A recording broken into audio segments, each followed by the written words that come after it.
지금 상황에서 그러니까 미국은 끊임없이 이제 과거에 저 부시 정권 시절에는 끊임없이 이제 북한을 악마화하고, 그러니까 러시아에 대해서도 마찬가지 태도를 취할 텐데, 예컨대 지금 11월 대선에서 바이든 또는 트럼프가 당선이 됐을 때 미국은 이제 북러 관계를 좀 어떻게 규정하고 어떤 방향으로 세계를 재편하려고 할까요? 가령 트럼프 쪽 진영의 셈법은 상당히 분명해요. 그러니까 우리의 진정한 적은 중국이다. 중국이다. 그러니까 러시아가 아니다. 러시아가 아니라고 봐요. 그러니까 중국을 다루기 위해서는 러시아 같은 국가를 우리 편으로 만들어야 된다. 예. 그러니까 트럼프 쪽에서 생각하는 그거예요. 네네. 그렇다라고 하면 그러면서 트럼프가 얘기한 게 있잖아요. 예. 자기가 대통령 되면 일주일 만에 우크라이나 문제 해결하겠다. 뭐 간단한 게 미국 정부가 우크라이나에 우리 군사무기 제공하지 않아. 예. 그냥 경제 지원도 안 해. 네. 그러면서 우크라이나 지도자들 보고 푸틴하고 협상해요. 예. 그러니까 푸틴한테도 우리가 지금 이렇게 할 테니까 예. 당신 더 이상 요구하지 마. 예. 그럼 뭐 그때는 협상에 따라 다르겠지만 돈바스, 루안스크 네. 이쪽에 있는 그 우크라이나 동부에서 예, 예. 철수하는 것까지는 모르겠지만은 예. 그런 해법을 내놓을 수가 있을 거예요. 예. 예. 그러나 하여간 러시아 입장에서는 기본적으로 우크라이나가 예. 나토에 가입하지 않고 중립적 지위를 유지하고 네. 한다면은 예. 그리고 그 돈바스 루안스크에 있는 예. 러시아계 우크라이나 주민들에 대해서 뭐 그 합당한 대우를 해준다라고 하면은 예. 푸틴이 받을 가능성도 있죠. 그 가능성 배제하기. 그럼 그게 굉장히 빠른 해법이 될 수 있겠네요. 국제사회를. 그럼 상당히 빠른 해법이 예, 될 수 예, 있죠. 예. 그런데 이제 반면에 바이든이 되면은 예. 계속 장기화되겠죠.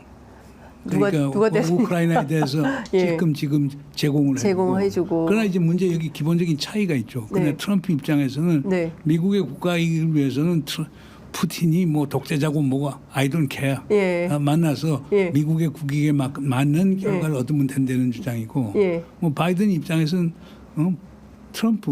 바이든 입장에서는 푸틴 같은 인간은 예. 결국에 예. 우리가 도저히 상종할 수 없는 그런 지도자 아니냐. 예. 전쟁 범위. 그러니까 가치가 개입이 되는 거예요. 예. 가치. 예. 그러니까 가치 개입이 시각에서 보는 거고, 네. 그 다음에 트럼프는 유럽에 있는 동맹들, 즉 나토 동맹의 얘기를 많이 안 들을 거예요. 경청하지 않아요. 네네네. 그런데 바이든은 예. 계속 동맹을 강조하기 때문에 예. 유럽 동맹 국가들의 말을 많이 들어야 되기 때문에 예. 그렇다면 이들은 러시아가 나토에 위협을 가한다라고 하는 기본 공동인식에서 시작하는 거거든요. 네네. 그렇기 때문에 내가 볼 때는 바이든의 경우에는 결국 유럽 국가들하고 같이 갈 수밖에 없고 그럼 반러가 될 수밖에 없고 예. 이런 상황에서 우크라이나 전쟁은 장기화될 갈 가능성이 있거든요. 그렇군요. 중국은 어떻게 하겠습니까? 중국의 입장이 좀 곤혹스러워지는 거 아니냐. 북러가 가까워지면 본인들에게 굉장히 정치적으로 어려워지는 거예요. 왜 그렇죠? 뭐 그런 얘기를 이제 언론에서 많이 하는데, 중국 같은 경우에는 북중러에서 중국이 북한을 좀 핸들링할 수 있어야 되는데 그 권한을 러시아에게 뺏기는 거 아니냐. 글쎄요.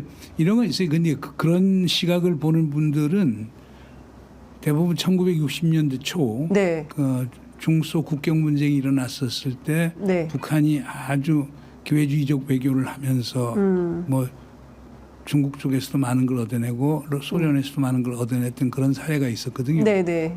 그런 시각에 보면서 한반도 문제를 두고 중국과 러시아가 경쟁한다는 시각에서 보는 건데 저는 그렇게 보지는 않아요. 그러나 이제 중국 입장에서는 그거예요. 그러니까 기본적으로 그 중국 외무성에서도 그 답변이 나왔지만은 이번 푸틴이 방문한 것은 러시아와 북한 양자 관계에 관한 것이다. 여기에 왜 중국을 끼워넣느냐? 예. 나 동의할 거고요. 예. 그러나 이제 중국 입장에서는 만일 러시아가 예. 북한에 대해서 예.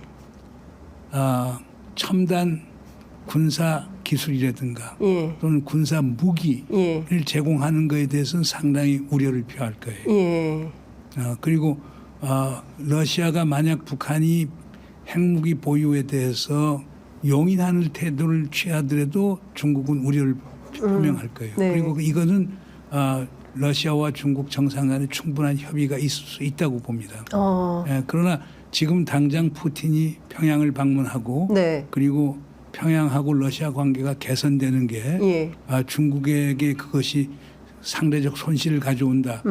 이 등식은 성립되지 않을 것 같아요. 네, 그렇군요. 그러니까 일단 약간 그 초보적인 경제 협력이라든가 뭐 설린 우호 협력 뭐 이런 차원에서의 그 평양 방문이지 뭐 그것보다 훨씬 더 심대한 예컨대 핵미사일 기술을 러시아의 핵심 기술을 북한에 이전해 준다거나 이런 방식으로 군사 협력 동맹 차원으로까지 강화 발전하지는 않을 것이다. 그런데 그거는 러시아 자체가 조심해야 할 거예요. 그러니까 러시아가 가령 지금 북한이 관심 있는 게 그냥 대륙간 탄도미사일 같은 경우는 재진입, 리엔트리, 테크놀 재진입 기술 같은 거 이제 관심이 있고.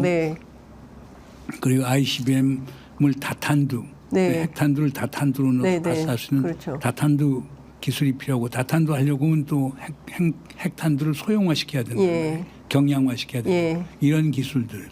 또 지금 러시아가 갖고 있는 게 잠수함 발사 핵잠수. 탄두미사일. 그네 발리스틱 submarine launched ballistic missile. 그다음 아까 핵 추진 잠수함. 뭐 이런 것들. 그다음에 초음속 초음속 아니 탐지기가 아니고 그러니까 하이퍼 그러니까 초음속 미사일 이런 것들 그다음에 이제 군사 위성 이런 데 대한 이제 그걸 많이 원할 텐데 아마 러시아도 잘 알 거예요. 그러니까 중국이나 한국 정부가 우려를 표명할 그런 부분 내 군사 기술에 대해서 안 한다. 북한에 대해 공연 안 한다고 보고요. 또 거기에는 또 미국이 강력한 이제 반발이 있을 거예요. 그러니까 그러면 미국이 러시아에 대한 또 압박, 제재와 압박을 더 강할 수 있기 때문에 신경을 쓸 거예요. 그리고 그 점에서는 중국이 러시아를 따라갈 수가 없고 미국하고 공조할 가능성도 상당히 많이 있기 때문에 미국하고 중국 그것도 공조하죠. 왜냐하면 그 한반도나 동북아의 불안정한 상황이 왔었을 때 이게 또 미중 관계에 또 부정적 영향을 많이 미치기 때문에 그거에 대해서 미중과 언제든 얼마든지 협의할 수 있다고 봐요. 그렇군. 선생님 이제 국제 관계가 정말 지금 막 머릿속으로 막 그림을 그려보는데 대단히 이제 복잡하게 흘러갈 것 같다라는 생각이 좀 듭니다. 이제 우리 정부는 이 상황에서 어떤 스탠스를 취하고 어떤 외교를 해야 된다고 보십니까? 우리 정부가 지금까지 해왔던 거는 결국 미국 중심적으로 간 거죠. 우선 북한이라고 하는 게 사실상 사실 북한을 뭐 악마화한 거니까요. 북한하고 대안할 수 없고 강대강으로 나갔고 그러니까 북한을 강대강으로 나면 현 정부가 갖고 있는 인식은 있는 것 같아요.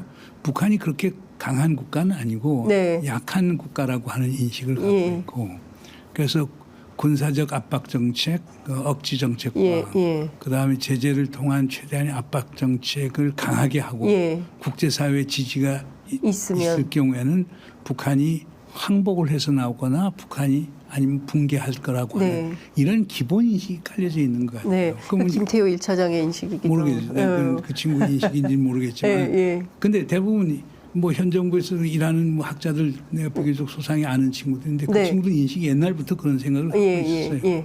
그러면 그렇게 되면 거기에 제일 필요한 게 결국에 미국하고의 관계, 한미동맹이 필요한 거예요. 그러니까 뭐 한미동맹이 모든 걸 몰빵을 하는 거예요. 한미동맹 몰빵론. 그 몰빵을 하다 보니까 결국에 뭐냐. 그러면 중국이나 러시아는 또 어떤 식으로 생각하느냐. 미국 입장에서는 북한 위협을 빌미로 해갖고 한국에다가 뭐 소위 전략무기 같은 거 전진 배치 이렇게 하면서 결국에 중국을 겨냥하는 것 아니냐. 그렇습니다. 이런 우려가 나오는 거예요. 그런 식으로 우리 입장이 지금 상당히 어려워진 거죠. 그래서 뭐 우리 안보실장도 뭐 나가서 뭐 러시아하고 충분한 소통을 하고 있다니까 뭐 그러면 참 다행인 건데 그러니까 우리 입장에서는 한미 동맹을 유지해야죠. 유지하는 가운데서도 중국하고는 전략적 협력 동반자 관계, 그 러시아하고도 우리가 이제 협력 동반자 관계를 체결했기 때문에 이걸 잘 운영할 필요가 있지 않느냐. 그러나 여기 한계는 있을 거예요.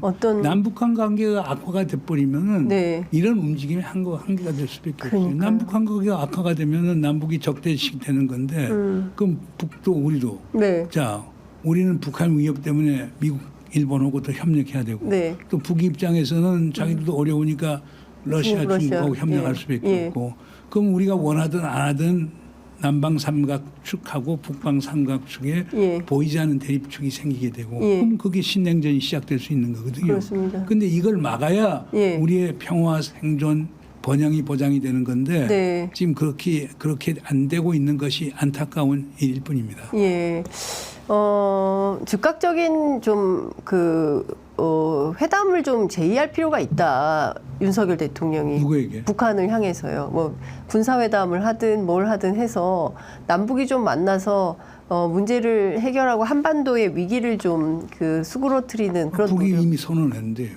더 이상의 대화는 없다. 더 이상의 대화는 없고 예. 적대적 관계고 우리 남남이다. 예. 완전히 끝이다.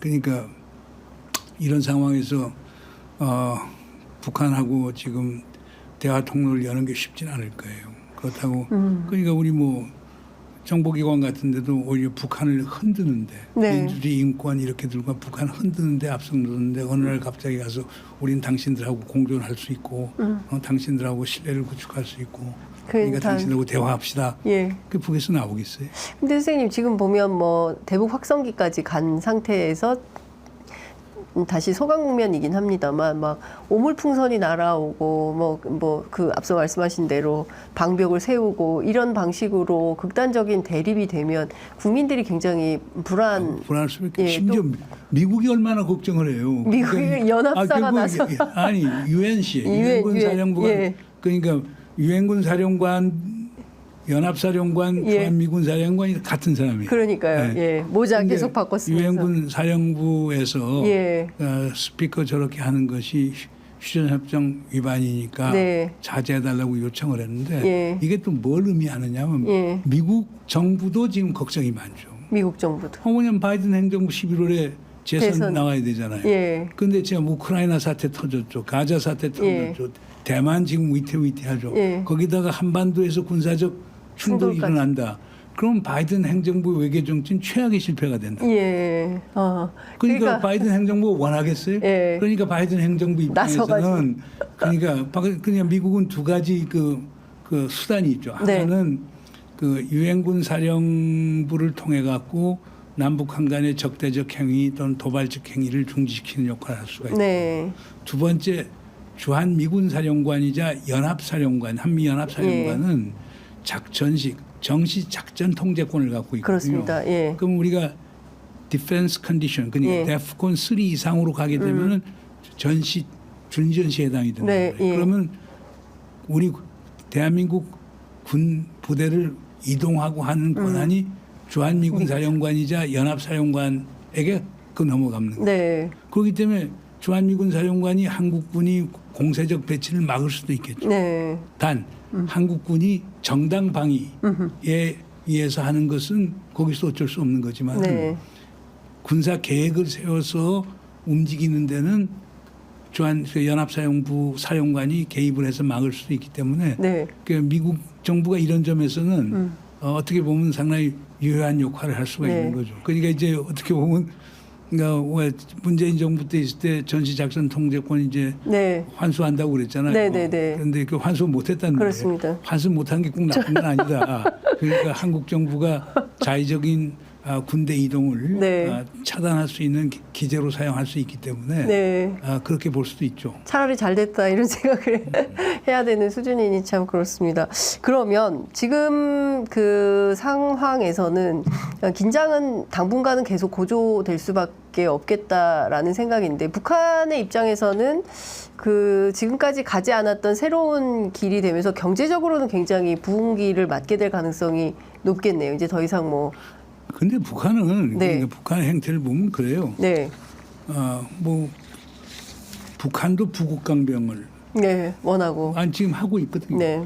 왜냐하면 우리 박정희 대통령이 부국강병 정책을 통해 갖고 소위 군사력하고 결국에 우리 경제 발전을 동시에 추구했듯이 그 북한도 네. 결국에 소위 강성 대국의 개념이라고 하는 네. 게 하나면서 부국강병이죠. 네. 그 김정은도 그걸 따르고 있고요.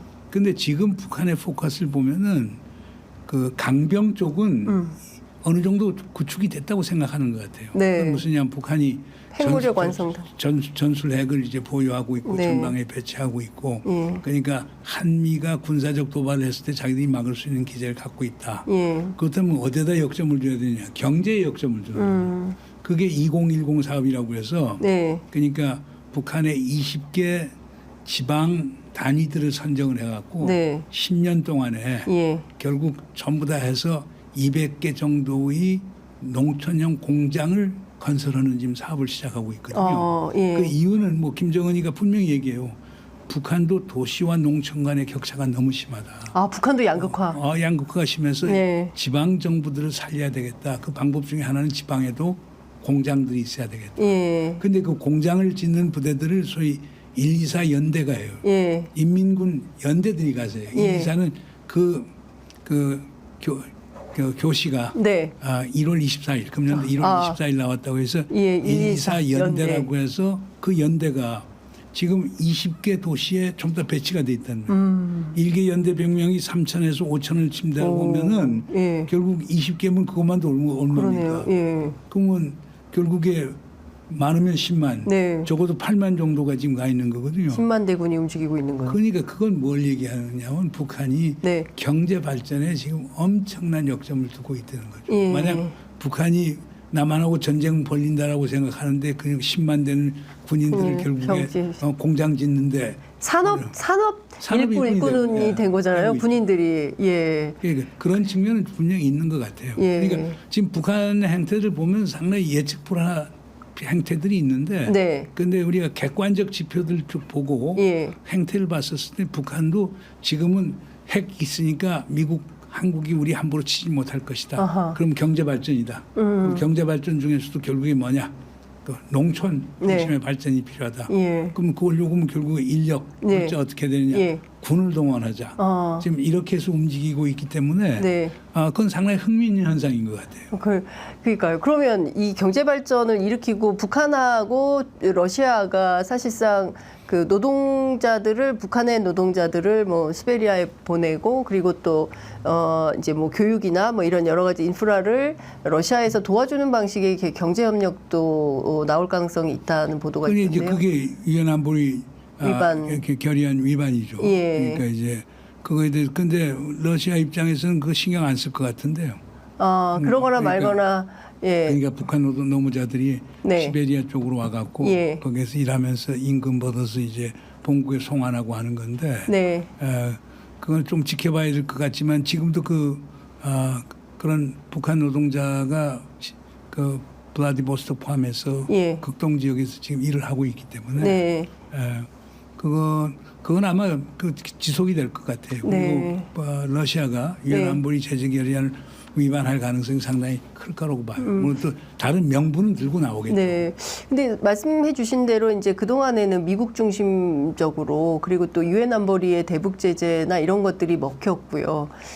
그리고 상당히 이제 한국에게 도움이 되는 방향으로 이제 결정이 됐었는데 이제는 더 이상 안보리 제재도 먹히지도 않고 또 말씀 주신 대로 러시아에서 푸틴이 그런 뭐 별로 신경도 안 쓸 것 같고 이러면 국제사회의 질서나 이런 것들도 상당히 변동될 가능성이 높다 이렇게 그건 봐요. 상당히 커지겠죠. 네. 그러니까 만약 그런 식의 새로운 결제 시스템에 네. 브릭스와 글로벌 사우스 국가들이 참여한다라고 하면은 네. 미국 달러 중심 체제에는 예. 커다란 충격이 될 수밖에 없죠. 예. 사실 중국 입장에서도 그러니까 위안화를 미국이 뭐 조그만 중국이 문제가 있으면 계속 소위 그 중국에 대해서 제재를 가하잖아요. 네. 제3자 제재라고 네, 네. 하는 걸 가하는데 예.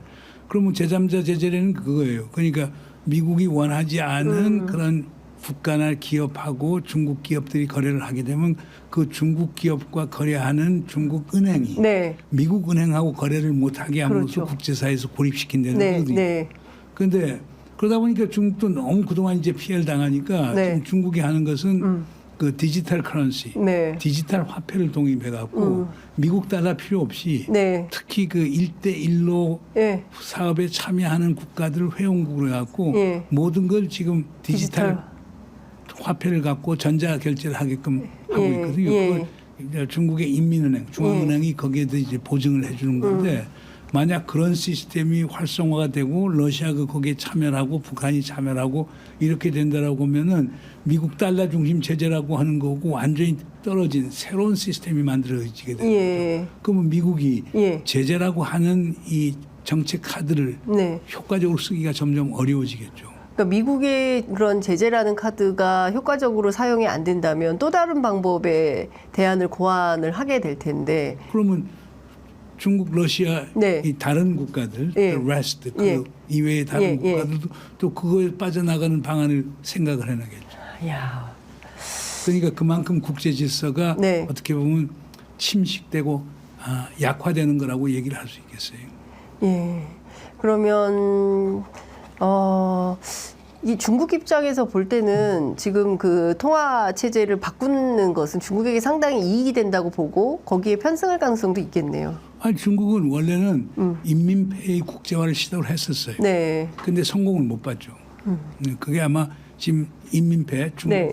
통화를 쓰는 국가의 비중이 뭐 1.6%가 몇 개 되잖아요. 네. 달러는 거의 뭐 65%가 그렇습니다. 되고. 예. 그러니까 어떻게 보면 실패한 건데 네.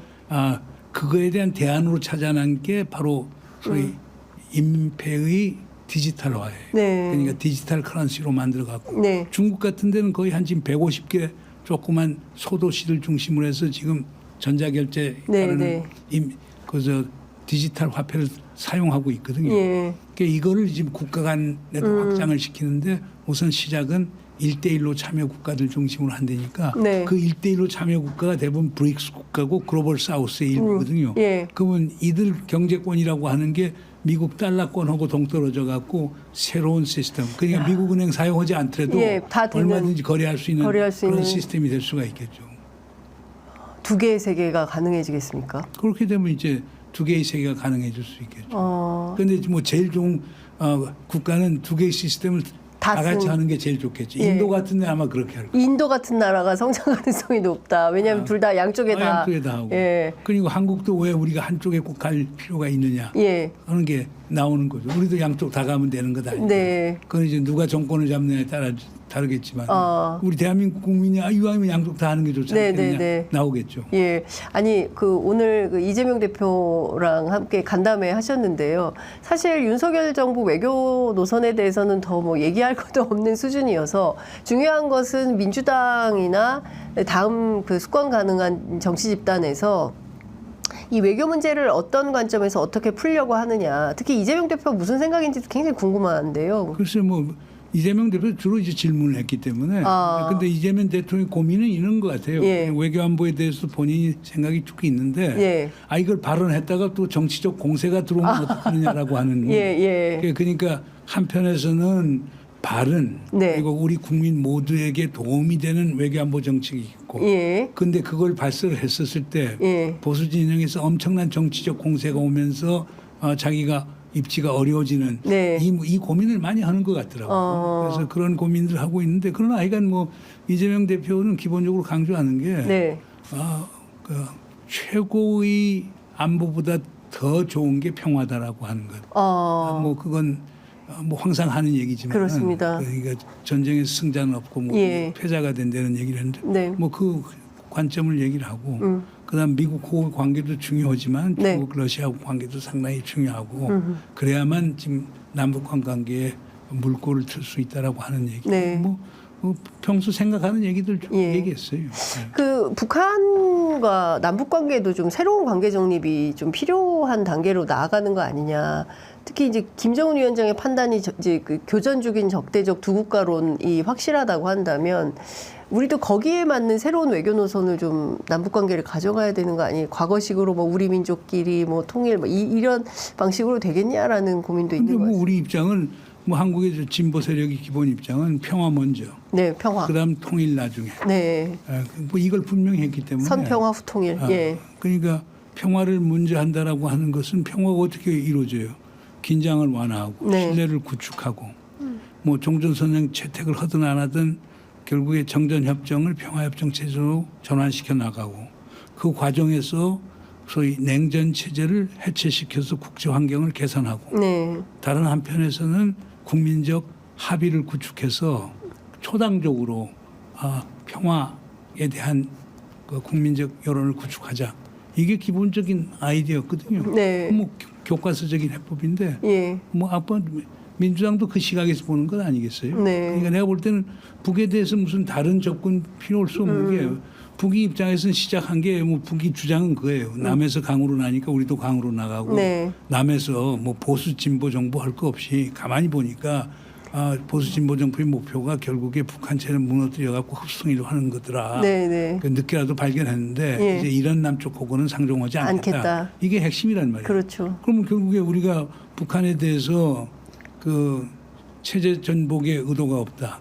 흡수 통일의 의도가 없다.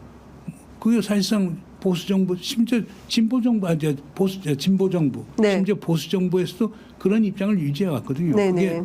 1989년 한민족 공동체 통일 방안의 기본 흐름이니까. 예.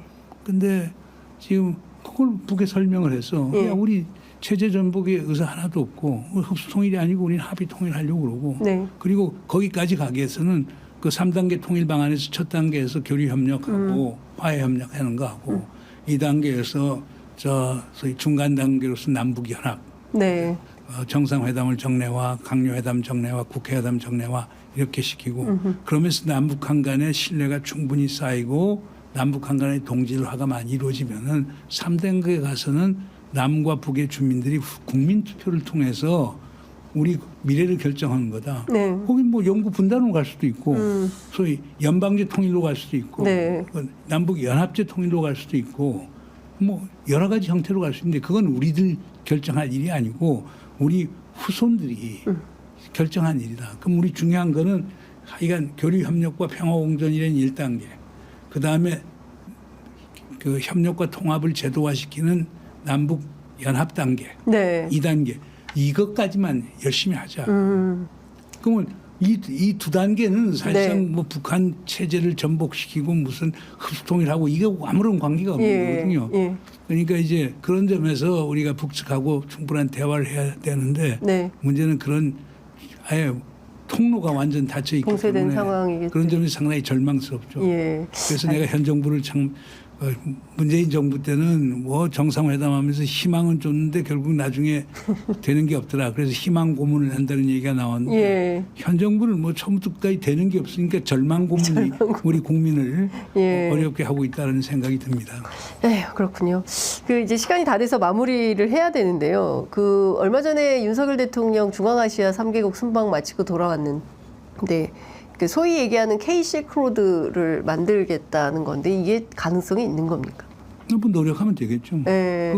그 K 실크로드 얘기는 사실상 그게 뭐 노무현 대통령 때도 나왔고 네. 뭐 이명박 대통령 때도 나왔고 문재인 대통령 때도 나온 거니까 네. 뭐 새로운 건 아니니까요. 근데 남북 간의 이 교류 협력 없이 가능한 일일까요? 뭐 세 국가하고는 예. 그러니까 현 정부에서는 그 가치 외교의 톤을 낮춘다라고 하면은 네. 그 투르코메니스탄, 네. 우즈베키스탄, 카자흐스탄하고 협력은 잘 될 거예요. 아. 그런데 가치 외교를 가면. 한편에 들고 있으면서 다른 한편에 실용 외교를 한다고 하면 이 양자 사이에서는 예. 충돌이 많을 거예요. 그러니까 알겠습니다.